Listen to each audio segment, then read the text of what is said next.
16. The Tower, or Wall. This card is attributed to the letter P, which means a mouth. It refers to the planet Mars.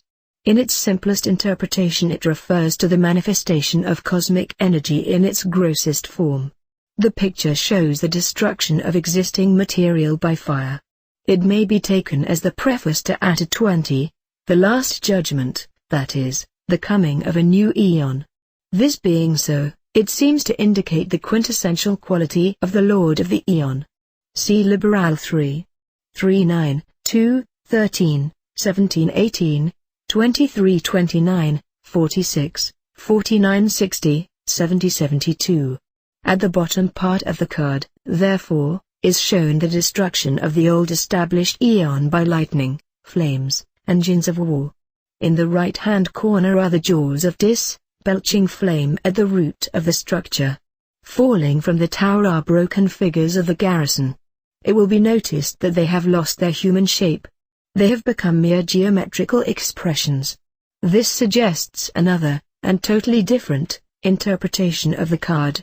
To understand this, it is necessary to refer to the doctrines of yoga, especially those most widely current in southern India, where the cult of Shiva, the destroyer, is paramount. Shiva is represented as dancing upon the bodies of his devotees. To understand this is not easy for most Western minds. Briefly, the doctrine is that the ultimate reality, which is perfection, is nothingness. Hence all manifestations, however glorious, however delightful, are stains. To obtain perfection, all existing things must be annihilated. The destruction of the garrison may therefore be taken to mean their emancipation from the prison of organized life, which was confining them. It was their unwisdom to cling to it. The above should make it clear that magical symbols must always be understood in a double sense, each contradictory of the other. These ideas blend naturally with the higher and deeper significance of the card. There is a direct reference to this card in the Book of the Law. In Chapter 1, verse 57, the goddess Nuith speaks, "Invoke me under my stars. Love is the law, love under will. Nor let the fools mistake love, for there are love and love. There is the dove, and there is the serpent. Choose ye well. He, my prophet, hath chosen, knowing the law of the fortress, and the great mystery of the house of God." For this reason the ancient title, today not very intelligible, has been retained. Otherwise, it might have been called war. The dominating feature of this card is the Eye of Horus. This is also the Eye of Shiva, on the opening of which, according to the legend of this cult, the universe is destroyed.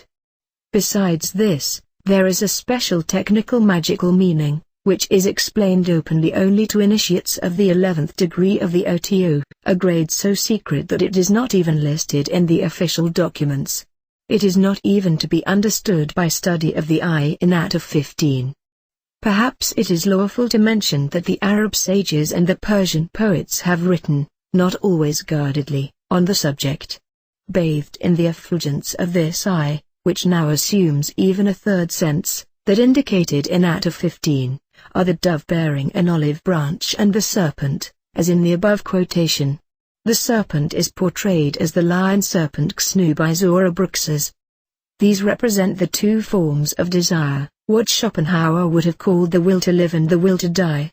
They represent the feminine and masculine impulses. The nobility of the latter is possibly based upon recognition of the futility of the former. This is perhaps why the renunciation of love in all the ordinary senses of the word has been so constantly announced as the first step towards initiation. This is an unnecessarily rigid view. This trump is not the only card in the pack, nor are the will to live and the will to die incompatible. This becomes clear as soon as life and death are understood, see Atta 13, as phases of a single manifestation of energy.